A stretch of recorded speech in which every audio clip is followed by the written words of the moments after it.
ninakupenda. Amen. Kwanza nimshukuru Mungu kwa ajili ya nafasi hii ya kipekee. Tena siku ya leo ya Ijumaa inampa Mungu tukufu, kwa sababu sio kwa ujanja nilionao wala vyovyote ambavyo niko navyo kwamba vimenisaidia kusimama hapa, bali ninasema ni Mungu aliyetuwezesha kusimama. Nafasi nyingine nimpe shukrani baba yetu askofu wa kanisa hili kuendelea kutujenga na kutuwekea mazingira, watumishi wa Mungu wa mahali hapa wote kwa umoja wetu. Hata wewe pia ni mtumishi ambaye Mungu akifungua kitu chochote ndani yako utasimama hapa kutuhudumia. Tunasema Mungu ambariki sana baba yetu pamoja na mama. Niwashukuru pia wachungaji wenzangu na viongozi wote wa kanisa hili. Mungu awabariki sana. Lakini nikushukuru hata wewe uliyefika siku ya leo. Ninapokutazama sikutazami kwa kawaida sana. Ninakutazama kama mtu aliyebarikiwa mno. Haleluya. Yaani nakutazama kama mtu aliyebarikiwa sana. Kwa akili yako unaona kabisa huyu anaongea nini? Akili yako haitaki.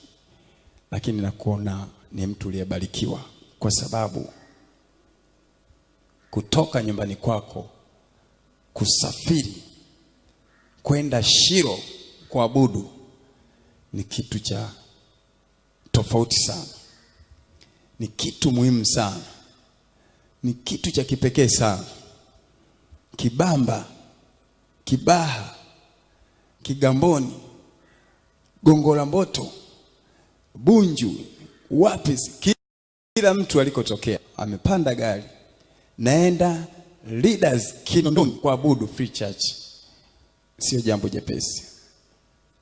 Ukienda ukikutana na Hana, muulize Hana, ulikuwa unaenda Shilo, kilitokea nini Shilo? Atakwambia nilimpata nabii wa kimataifa Samueli. Haleluya. Hata wewe nakutia moyo. Safari unayopiga kutoka kwenu kufika hapa sio bure. Yuko Samueli wako. Amen. Lakini ninaposimama hapa huwa nasimamaga kwa ujasiri wa Roho Mtakatifu. Nikiangalia naona kama labda nyinyi hamuoni, lakini mimi naona kanisa limejaa. Haleluya. Yaani ninapohubiri nahubiria kanisa lililojaa watu. Inawezekana huoni, lakini naona watu. Inawezekana malaika, kama sio watu halisi, lakini malaika wapo wamejaa. Haleluya. Amen. Kama unaandika kichwa cha somo, Mungu amenipa ujumbe, nikapata shida sana, lakini nikasema nitausema hivi. Ujumbe au kichwa cha somo la leo unaweza kaandika amelala tu. Amelala tu. Amelala tu. Haleluya. Amelala tu. Ujumbe mwepesi. Amelala tu. Amelala. Rabo shaka. Amelala. Haleluya. Amelala tu. Fungua Biblia yako kitabu kile cha Mathayo sura ya 9. Tutasoma mistari kadhaa. Mstari wa kwanza tutasoma wa 18. Alafu tutaruka tutaenda mstari wa 23 mpaka 26. Alafu tutamuomba Roho Mtakatifu atusaidie maana ya huu ujumbe amelala tu. Ninasoma kwa jina la Yesu. Kitabu kile cha Mathayo sura ya 9 mstari wa 18, naanzia hapo. Biblia inasema alipokuwa akiwaambia hayo, tazama akaja jumbe mmoja akamsujudia akisema, binti yangu sasa hivi amekufa, lakini njoo uweke mkono wako juu yake naye ataishi. Mstari wa 23 unasema Yesu alipofika nyumbani kwa yule jumbe, aliona wapiga filimbi na mkutano wakifanya maombolezo.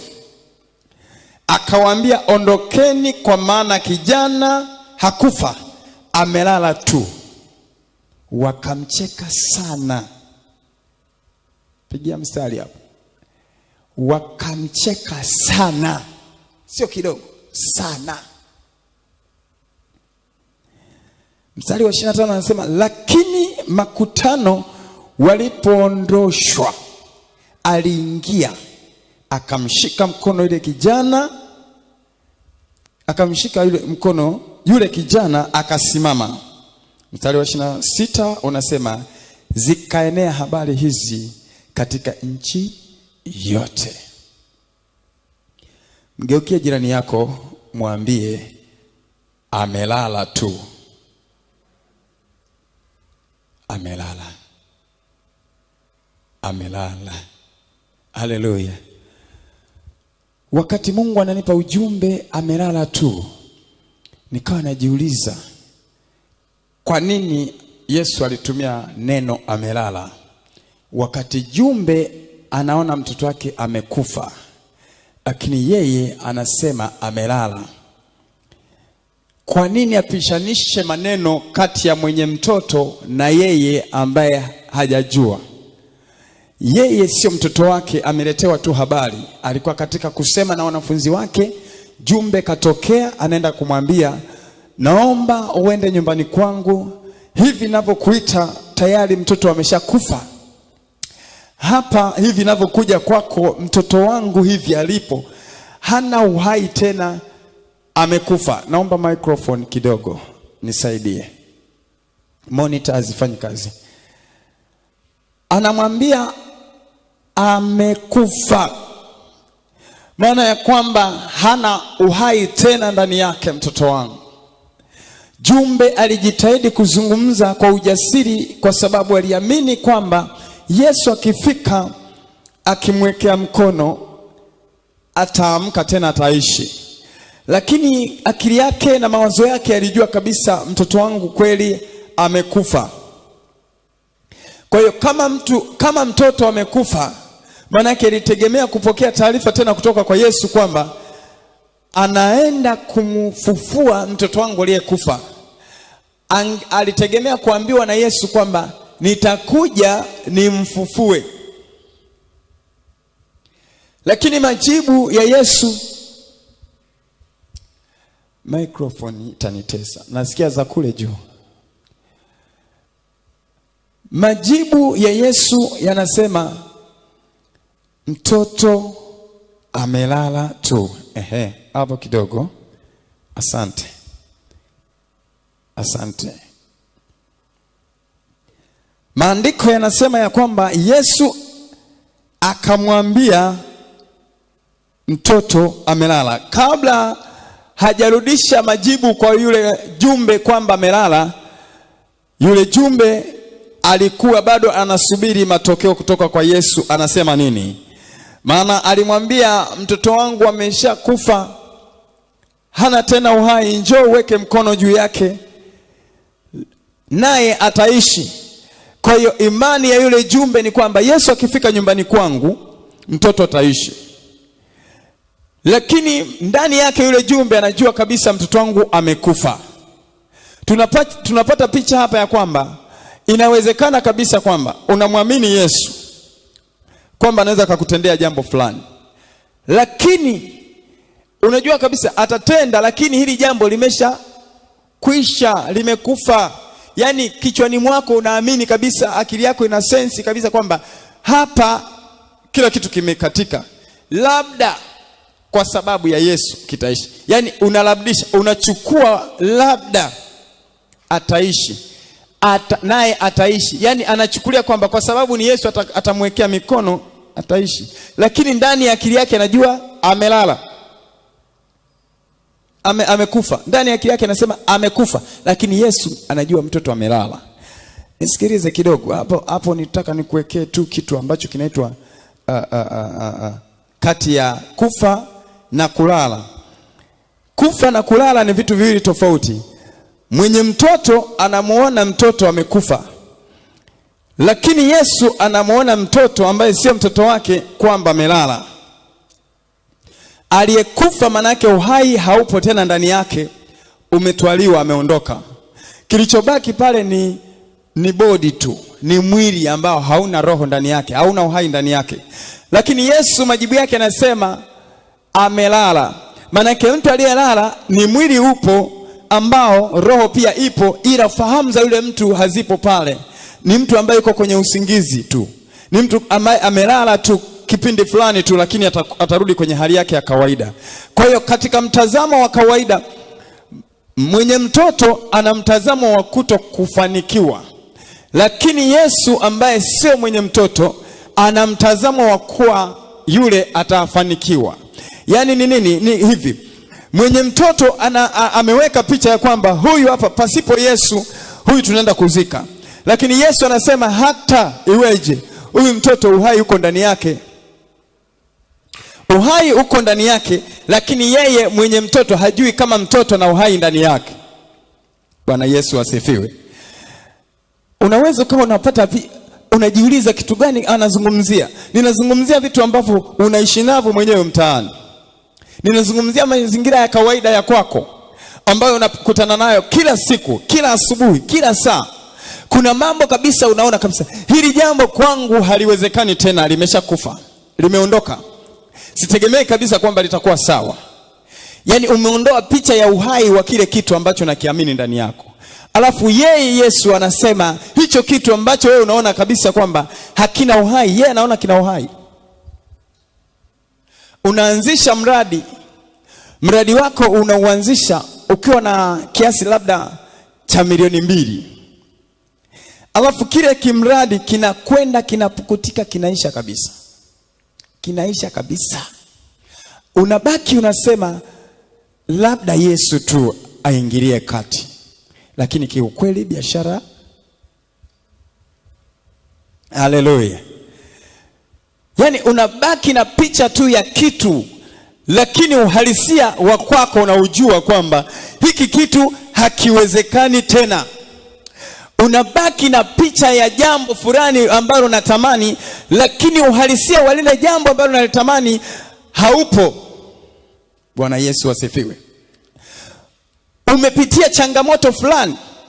Kabla ya hapo ulikuwa na maisha mazuri, ulikuwa na mambo mazuri kabisa, hakuna changamoto yoyote ile kuzunguka. Lakini ukafika wakati ukaingia kwenye changamoto ile, ukaona kabisa kwamba kupitia hii changamoto hapa siwezi kabisa kupita. Hapa sina msaada tena na nimeishia hapa. Labda hapa jumbe alirabudisha, labda Yesu tu aingilie kati. Lakini mtazamo wangu hiki kimekufa. Maana alikuwa anatamani aone ufufuo wa pili. Yani kama leo unaenda kwa mtu fulani unamwambia, bwana sikiliza, biashara yangu mimi imesha katika mtaji kabisa, nimefunga duka, ninaomba nikopeshe shilingi 100,000 nianze upya. Ndicho alichokuwa na maanisha jumbe, kwamba mtoto wangu yuko nyumbani ameshakufa. Ameshakufa. Maana kilichokuwa kimefuata ni kuzika. Ameenda pale kuomba msaada, uweke mkono naye ataishi. Manake unitie nguvu kwenye kile ambacho natamani kiendelee. Bila msaada wa kwako siwezi. Unaondoa uhalisia wa hali ya fulani kwamba hiki hakipo tena, kinachofuata hapa ni mazishi. Kwa hiyo niende wapi? Niende kanisani nimuombe msaada tu mtu. Niende kanisani nimuombe Mungu tu anisaidie hiki kitu. Labda aniletee connection ya mtu anisaidie kunipa mtaji, au katika elimu yangu hii nipate connection ya mtu niunganishe na ofisi fulani nianze kufanya kazi pale. Umekata tamaa. Ndani ya moyo wako umetengeneza kifo, umetengeneza mauti, umetengeneza kuishiwa, umetengeneza kushindwa kabisa. Umemaliza kila kitu. Kilichobaki hauna chochote tena. Umemwachia mtu mwingine. Bwana Yesu asifiwe. Haleluya. Amelala tu. Kichwa cha somo, amelala tu. Utanielewa kidogo. nisubirie kidogo, utaelewa. Amelala tu. Umeamua kufungua ofisi. Ile ofisi yako mwanzo ilikuwa nakulipa vizuri kabisa. Inakulipa vizuri kabisa. Unaenda vizuri sana. Inafika hatua ofisi yako inakata kabisa. Kila kitu. Vyote. Umeandika imekufa. Bwana Yesu asifiwe. Afya yako ilikuwa salama sana mwanzo. Ulikuwa una maisha mazuri, unafurahia afya yako. Una mwili mzuri, unaona kabisa mimi niko vizuri. Lakini siku moja shetani anakupiga magonjwa, unapigwa kabisa na gonjwa. Unaishiwa kabisa, unakuwa mgonjwa kweli kweli. Unakata tamaa, unasema basi tena. Yani unauondoa uhalisia wa uzima ndani yako kabisa. Unajua saizi kinachofuata mimi ni kifo. Nisikilize ni mtumishi wa Mungu ulioko mahali hapa. Kumbuka nimekwambia nahubiria kanisa. Sihubirie watu mliopo, nahubiria kanisa. Naona kanisa limejaa. Sasa sijui yuko wapi mtu naye ongea naye. Yuko kwenye pembe ya huku au pembe ya huku. Lakini ninachokizungumza hiki kwamba kuna mtu inawezekana maisha yake kabisa amekata tamaa. Amekata tamaa kwamba siwezi tena. Imeshindikana kabisa. Umeondoa hali halisi ya maisha yako, alafu umeweka hali ya kufa, hali ya kushindwa, hali ya kufuta historia yako. Sivyo Mungu anavyoona. Bwana Yesu asifiwe. Mtazamo wako unaotazama katika jambo lolote unalopitia, unafika hatua umetazama kwamba sasa kwisha. Tunapozungumzia kifo wapendwa, ni kwamba kwa heri hatutaonana tena. Manake kama uhai kwa heri hautarudi tena. Kama ni biashara kwa heri haitarudi tena. Kama ni kazi kwa heri haitarudi tena. Kama ni ndoa kwa heri haitarudi tena. Kama ni chochote unachokifanya ni kwa heri hakitarudi tena. Huo ndio mtazamo wa wanadamu ikifika wakati ambapo unapitia jambo fulani, kwamba tena haitawezekana. Ndio maana Jumbe akasema niende kwa nani? Tayari watu waombolezaji kama kawaida wamesikia kwa Jumbe kuna mtu kafa, mtoto wa Jumbe kafa. Kinachotakiwa ni nini? Kama kawaida wanadamu kutiana moyo kwa vitu vinyonge. Tuko haraka sana kwenda kumsaidia mtu katika mambo mabaya yaendelee vizuri, mnamfariji katika mabaya, mnaenda kumtia moyo katika mabaya, lakini katika hali fulani ya furaha hakuna anayefika. Wakati Jumbe ana hali nzuri hakukuwa na wapiga filimbi kwake.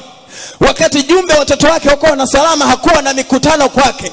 Walikuwepo watu wanafanya shughuli zao, lakini kwa Jumbe hawakufika. Walikuwa wanaendelea majukumu yao, lakini siku wamesikia tu mtoto wa Jumbe amekufa, wakatengeneza filimbi zao, wakaenda pale kushuhudia na kupiga filimbi zote kwa nguvu zote, wakionyesha kwamba wanampenda. Kumbe wanafurahia Jumbe leo hana mtoto. Sijui kuna mtu ananielewa hapa. Walianza kufurahia kwamba tayari Jumbe hana mtoto. Kwa hiyo wanapokuja kupiga filimbi ni kushangilia yale ambayo wao wanatamani. Wao unaweza kuona kuna mtu anakufariji, jitie nguvu mpendwa, usiogope, Mungu yuko pamoja na wewe.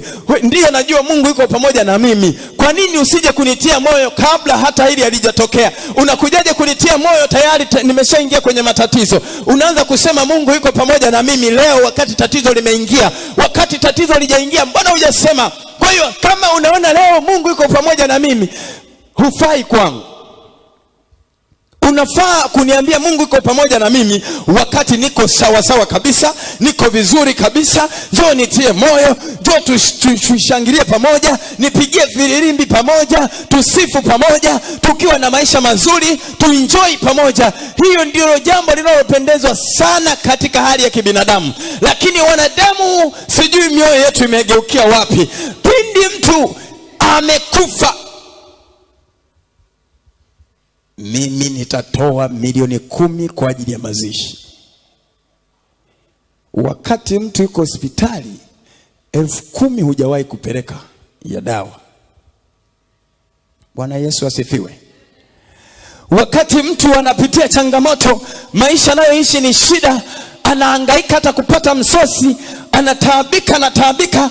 Tulishawahi kuona vijijini, lakini mtu siku amekwenda ameiba, amedokoa mboga tu, watu wanapiga sana, wanampiga mpaka wanamzimisha. Alafu mwingine anasema, jamani, huyu kijana ameshinda nini? Mbona mimi ningemsaidia tu? Kwani wewe ulikuwa umuone anapopata shida huyu? Haleluya. Ulikuwa huoni kwamba anapitia changamoto? Kwa nini usitoe cha kwako kumsaidia, alafu aepuke kwenye tatizo hili? Haleluya. Inafika wakati mwanadamu anafurahia matendo mabaya yanayokutokea kuliko matendo mazuri yanayokutokea. Mwanadamu anatamani akuone huko kwenye hali fulani, alafu ndio anakuja anajifanya na kutia moyo, lakini ndani yake anasema bora amekufa. Yani ametaabika sana huyu, ameumwa sana. Hivi ni upendo? Kwa kweli mtoto huyu aliumwa sana, yani baba huyu ameuguza, bora amekufa. Nikisikia na kutimua